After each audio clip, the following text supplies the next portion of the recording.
Hello, parents. So, welcome back to our latest podcast series. So, today I'm joined by, I'm sure, a popular member amongst certain Avonwood parents. We've got James Well, maybe with still. us I'm not today. sure. We'll find out. We'll find out. Hi, everyone. Today we're going to talk with James, who is a current franchisee of Foundation Sports in Fareham and Hampshire. He's going to talk about a little bit about his background and what his visions for the future are and how it's kind of working with Foundation Sports. So, James, just to give us a bit of context about your background, take me back to your time before Foundation Sports, and your background in working with children and sports coaching and where it kind of came from, really. Yeah, so I like to think it's a few more years ago than I think I realised, but I started when I was about 17 years old at a company called Little Kickers. So we used to do sports coaching for 2 to 6 year olds on a Saturday and Sunday morning. So That was that with Dan Pidgley, was that right?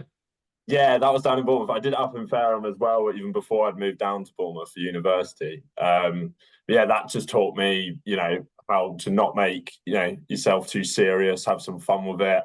I was acting as all sorts of different characters. I was a lion one week, then I was had to be an alien the next week.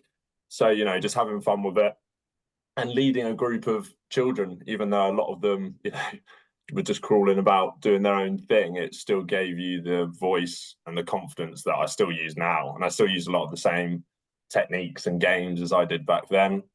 And the other main thing was that the parents were there for the full hour. So you get used to talking to parents, what to say, what not to say, what they like to hear, and just building relationships that way. Yeah. And then from then, I went on to do some holiday clubs with Fit for Sport and Energy Kids. And then that's where I really learned sort of risk assessments, the safety side, policies, procedures, all that really important stuff. That's when I was given the opportunity to really work on those bits. Yeah, yeah.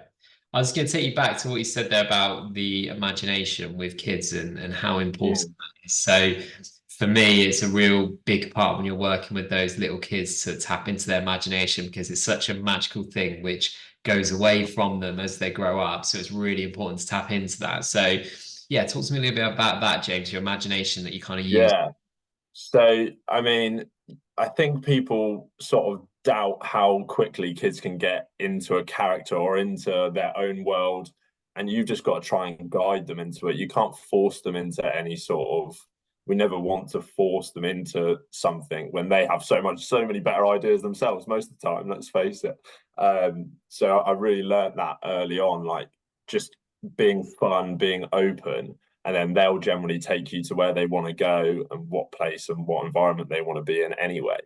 So yeah, you just got to be silly. I was crawling around. Yeah, as I said, pretend to be an alien, monsters, stomping, all those type of things. So Yeah. it's just really where they wanted to go with it, and you just go along for the ride, really. Exactly. You build that rapport straight away when you tap into Yeah, them. definitely. Amazing what that can do.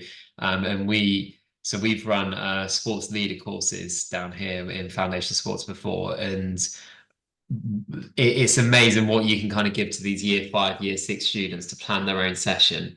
And to be honest, you don't expect much. You expect it to kind of guide them along the way and manage expectations with it. But some of the sessions that they've come up with, honestly, I've stolen it and I've used it elsewhere because they've been that Definitely. We good. all have. We all have. That's the worst kept secret in our trade coaching, I think. Yeah, a lot of them, especially I see now at my after school clubs that I run, they're super confident to say what they'd like to do on our, especially our multi-sport sessions where we do a different sport each week. They're really happy to put forward their ideas, and you'd be a fool not to jot them down and take note because they're the ones you need to keep happy at the end of the day. Exactly that. Exactly. So then that brings you on to the time when we first met, I believe. Yes, yes. So we first met when we transitioned from the Energy Kids after school clubs to yourself, your foundation play and sports clubs at Avonwood. So I was previously running with the old provider, and then the obviously the people in charge at Avonwood felt they wanted to make a change, and then I kept on managing the site for you, and that was a really smooth transition. I think you'd agree.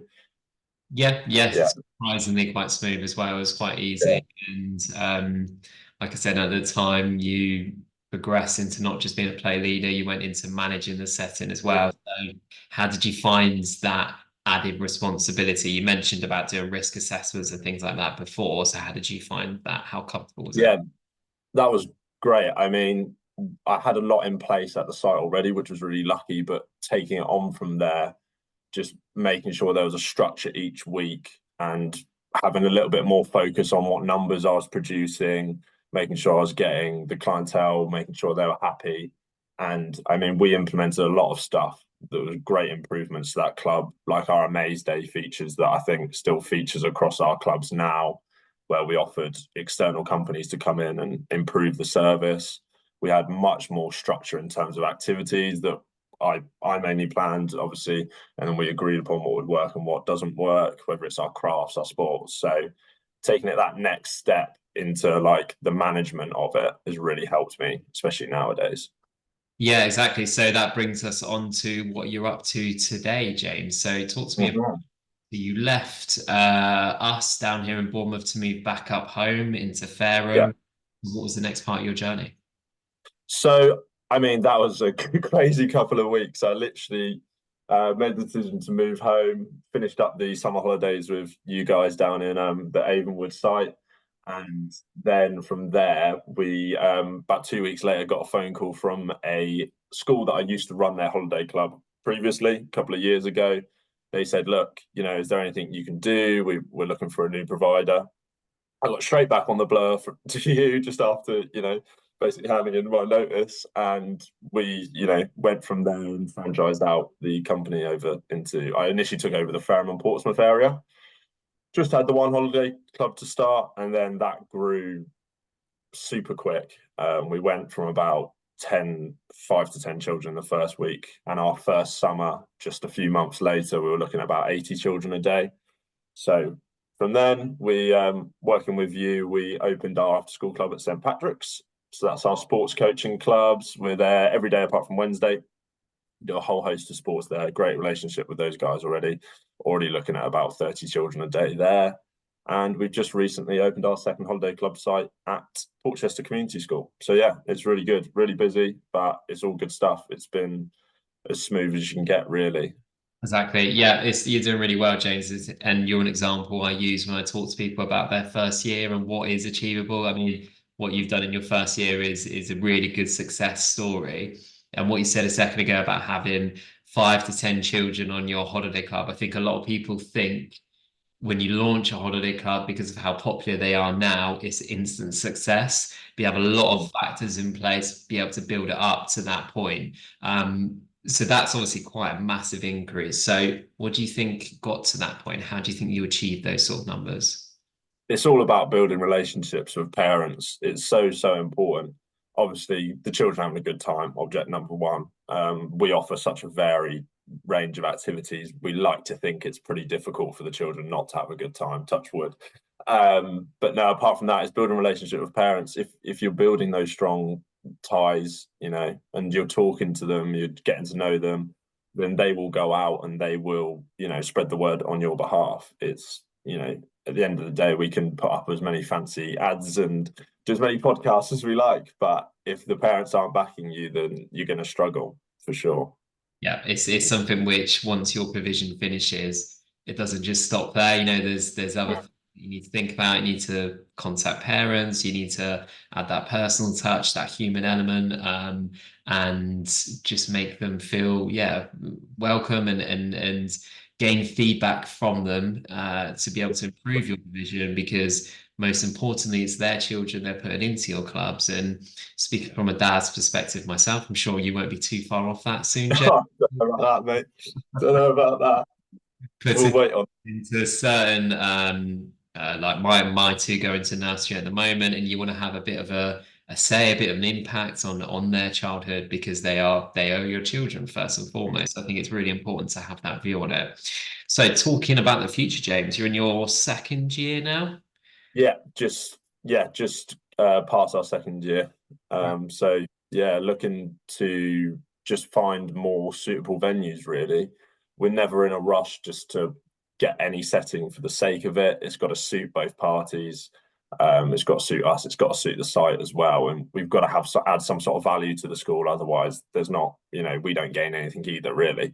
So yeah, looking for just more positive relationships with the local community.